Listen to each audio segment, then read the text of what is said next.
ಧ್ರುವ ಅವರು ತಾವು ಕೈಗೊಳ್ಳುತ್ತಿರುವ ಒಂದು ಅದ್ಭುತ ಕೆಲಸದ ಬಗ್ಗೆ ಅವರಿಗೆ ಹೇಳಿದಾಗ ಅಲ್ಲಿದ್ದ ಸುಮಾರು ಆಟೋ ಡ್ರೈವರ್ಸ್ ನಮ್ಮ ಆಟೋ ತಗೊಳ್ಳಿ ಅಂತ ಧ್ರುವ ಅವರಿಗೆ ಕೀಗಳನ್ನ ಕೊಡೋದಕ್ಕೆ ಮುಂದಾದ್ರು.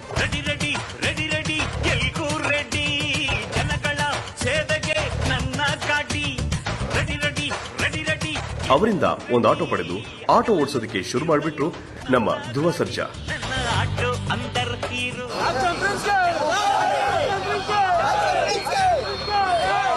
ಆಟೋ ಶಂಕರ್ ನಾ ಆಟೋ ಡ್ರೈವರ್, ಈ ಆಟೋ ಆಟೆ ನಾ ನಿಮ್ಮ ಬ್ರದರ್. ರೆಡಿ ಎಲ್ಗೂ ರೆಡಿ ಜನಗಳ ಸೇವೆಗೆ. ಸೊ ಯಾರು ಬರ್ತೀರಾ? ಬಾಡಿಗೆ ಹೊಡಿತಾ ಇದ್ದೇನೆ. ಅವ್ವ ಇಲ್ಲಿಗಮ್ಮ, ಯಾವ ಹಾಸ್ಪಿಟ್ಲ?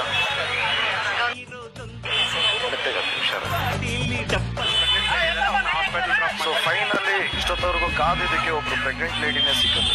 ತುಂಬಾನೇ ಒಳ್ಳೆ ಪಾಸಿಟಿವ್ ವೈಬ್ಸ್, ಒಳ್ಳೆ ಕೆಲಸ ಅಂತ ಅನಿಸ್ತಾ ಇದೆ. ಸೊ ತುಂಬಾನೇ ಖುಷಿ ಆಗ್ತದೆ, ಮನಸ್ಸಿಗೆ ತುಂಬಾನೇ ಒಳ್ಳೆ ಫೀಲ್ ಆಗ್ತದೆ. ಜಯ ಆಂಜನೇಯ.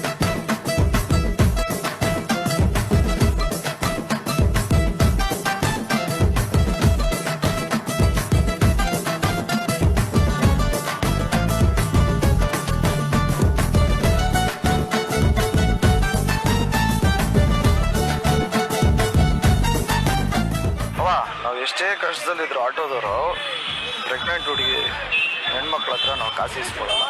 ನಿಮ್ಮ ಬದಲು ಇಲ್ಲಿರೋ ಕಾಸು ನಮ್ಮದು, ನೀವೇ ಕೊಟ್ರಿ ಅಂತ ನಾನು ಇಟ್ಕೊತೀನಿ. ಜಯ ಆಂಜನೇಯ, ಒಳ್ಳೆಯದಾಗಲಿ.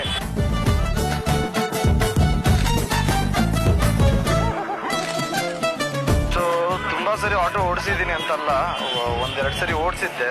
ಬಟ್ ಇವತ್ತು ತುಂಬ ಬೇರೆ ಥರ ಎಕ್ಸ್ಪೀರಿಯನ್ಸ್ ಆಯಿತು.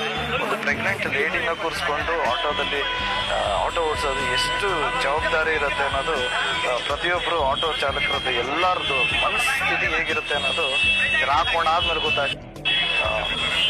ನಾವಿವಾಗ ಶಂಕರ್ನಾಗ್ ಸರ್ಕಲಿಂದ ಇವಾಗ ವಿಷ್ಣು ಸೇನಾ ಸರ್ಕಲ್ಗೆ ಬಂದಿದ್ದೀವಿ. ಸೊ ಇಲ್ಲಿ ಯಾವ ಬಾಡಿಗೆ ಸಿಗುತ್ತೆ, ಸೊ ಇಲ್ಲಿಂದ ಎಲ್ಲಿಗೆ ಹೋಗ್ತೀವಿ ಅಂತ ನಾನು ವೆಯ್ಟ್ ಮಾಡ್ತಾ ಇದ್ದೀನಿ. ಸದಾ ನಿಮ್ಮೊಂದಿಗೆ ಅಂತ ಒಂದು ಪ್ರೋಗ್ರಾಮ್, ಆ ಪ್ರೋಗ್ರಾಮಿಂದ ನಾನು ಇಲ್ಲಿ ಬಂದಿದ್ದೀನಿ. ನೀವು ಯಾರಿಗಾನ ಸೆಲ್ಫಿ ಬೇಕು ಮತ್ತು ಇನ್ನೇನಾದರೂ ಆ್ಯಕ್ಟಿವಿಟೀಸ್ ಬೇಕು ಅಂದರೆ ಮಾಡಿಸ್ಕೊಬೋದು. ಸೊ ನಿಮ್ಮ ಮನಸ್ಸಿಗೆ ಎಷ್ಟು ಅನ್ಸುತ್ತೋ, ಅಂದರೆ 5 ರೂಪಾಯಿ ಆಗಿರ್ಬೋದು, 10 ರೂಪಾಯಿ ಆಗಿರ್ಬೋದು ಕೊಟ್ಟರೆ ನನಗೆ ಯೂಸ್ಫುಲ್ ಆಗುತ್ತೆ. ಇಲ್ಲಿ ಏನೋ ಒಂಚೂರು ಕೆಲಸ ಆಯ್ತು, ಬಂದಿದ್ದೆ. ನೀವು ರೆಡಿ ಆಯ್ತೀರಿ ಅಂಬ್ರ ನಾ ಬರ್ಲಕ್ಕ? ಬರ್ರಿ. ಅದ ನಾ ಸುಮ್ನೆ ಎಲ್ಲ ಒಪ್ಪೋದಿಲ್ಲ. ನಿಮ್ದು ಪಿಕ್ಚರ್ ಒಂದು ಡೈಲಾಗ್ ನಾ ಹೇಳ್ತೀನಿ, ಅದು ನೀವು ಕೇಳ್ಕ. ಬಿಸಿಲ್ ಆಚೆಗೆ ಹೊಡಿಕ ಅದ್ರ ಮಾತ್ರ ನಾ ಬರ್ತೀವಿ. ರೆಡಿಯಾ? ಓಕೆವಾ. ರೆಡಿಯಾ? ರೆಡಿ. 24 ಗಂಟೆಲಿ ಅವಳಪ್ಪ ಅಮ್ಮ ಡಾಗು ಮೇಕಪ್ಪು ಎಲ್ಲ ಬಿಟ್ಟು ನಿಮ್ಮಕ್ಕೆ ನಿಮ್ಮನ್ನ ಪ್ರೀತಿಸಕ್ಕೆ ಅಂತಾನೆ 4 ರಿಂದ 5 ಅವರ್ ಎತ್ತಿಟ್ಟಿರ್ತಾಳೆ. ಆದ್ರೆ ನೀವೇನ್ರಿ ಹಾಗಾದ್ರೆ ಆ 4 ರಿಂದ 5 ಅವರಲ್ಲಿ ಇಟ್ಟ ಬೆಳಿಗ್ಗೆ ಅವಳು ಹೇಳೋದ್ರಲ್ಲಿ ಏನಾದ್ರೂ ಅರ್ಧ ಗಂಟೆ ಹೆಚ್ಚು ಕಮ್ಮಿ ಆಗ್ಬೋದು. ಆದ್ರೆ ನಿಮಗೆ ಅಂತ ಎತ್ತಿರ್ತದ 4 ರಿಂದ 5 ಅವರು, ಅದ್ರ ಒಂದೇ ಒಂದು ಸೆಕೆಂಡ್ ಕೂಡ ಹೆಚ್ಚು ಕಮ್ಮಿ ಆಗಲ್ಲ. ನಾವು ಹುಡುಗಿರೇ ಹಂಗೇರಿ, ಬಾಗ್ಲ ನಿಂತ್ಕೊಂಡು ಪ್ರೀತಿ ಮಾಡಿದ್ರೆ ಗೊತ್ತಾಗಲ್ಲ, ಒಳಗೆ